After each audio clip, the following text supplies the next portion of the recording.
Quick introduction to Gothic literature. This is great for review or if you were not in class with me to receive this introduction.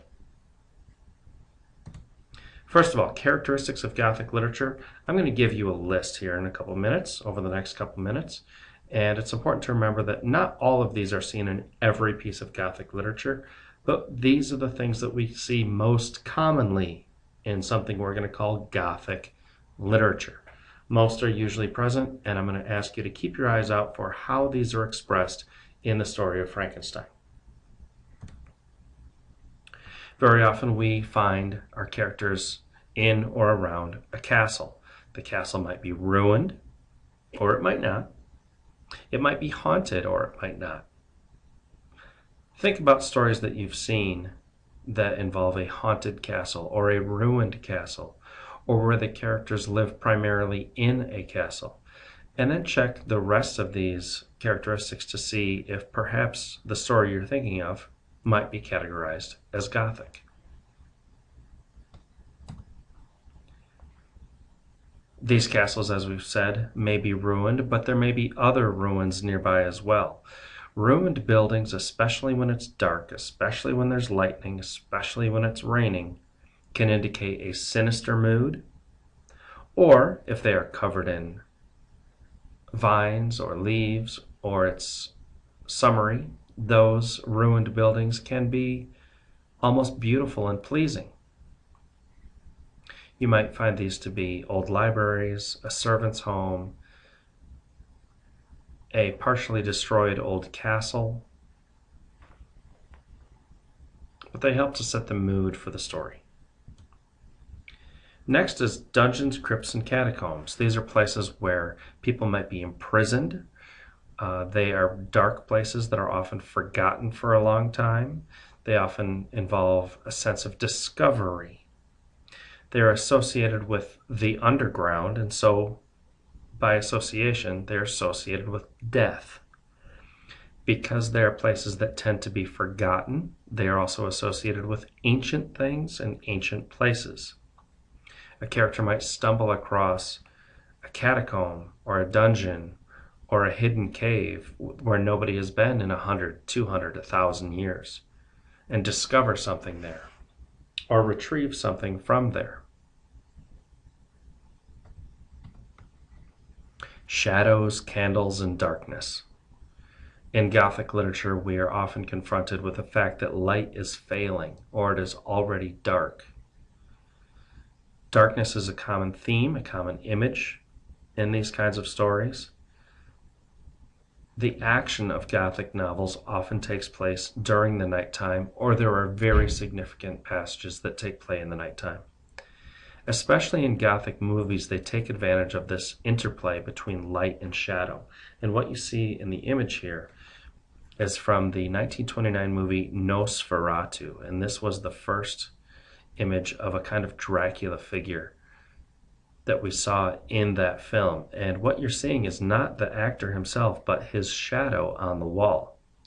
Now, I don't know of any shadows that are that crisp and that bright naturally, but the filmmaker clearly wanted us to get a sense of the threat from this character as his shadow is contrasted against the lightness around him.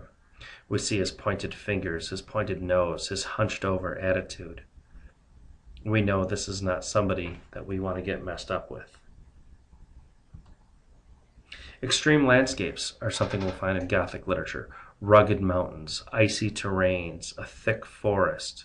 These things are all dangerous, mysterious places and play very well into the concept of Gothic literature. Omens and curses, supernatural forces, prophecies, signs.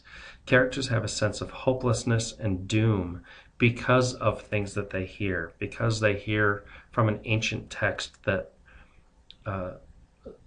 he who finds the golden ring is cursed forever. You see that in The Lord of the Rings, for example, which does have elements of this Gothic approach. Horror and terror. Gothic literature trades on horror and terror.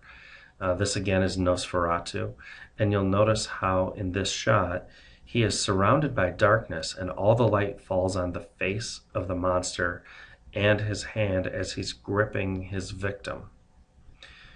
The details from Gothic stories are intended to shock and horrify the reader and to make them afraid and feel terror.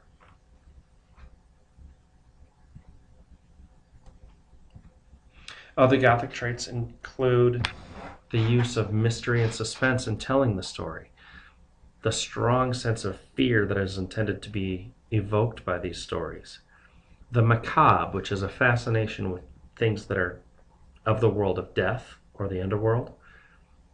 And we often find associated with these topics demons, vampires, imps, bizarre things. Here's an example of a card from probably the Magic game called Cadaver Imp. Minor devils. The Gothic was not only a literary period, it was also something that was expressed in architecture. Gothic architecture tends to be very ornate. It tends to be very exaggerated, highly decorative. The Cathedral at Notre Dame is a Gothic building. You see lots of spires. You see what are called flying buttresses. And those are, as you can see here, these structures that come off of the outside of the cathedral holding up the building. Buttresses before this period had usually been inside the building to hold up the structure. They would run along the inside of the wall and toward the ceiling. Flying buttresses were placed outside of the structure to move that part of the architecture away from what could be seen inside.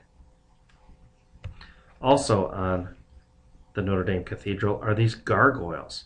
And on those buttresses, you'll notice, I don't know if you can tell, at the ends of some of these there are gargoyles whose mouths open up and water would pour out of them to drain water from the roof.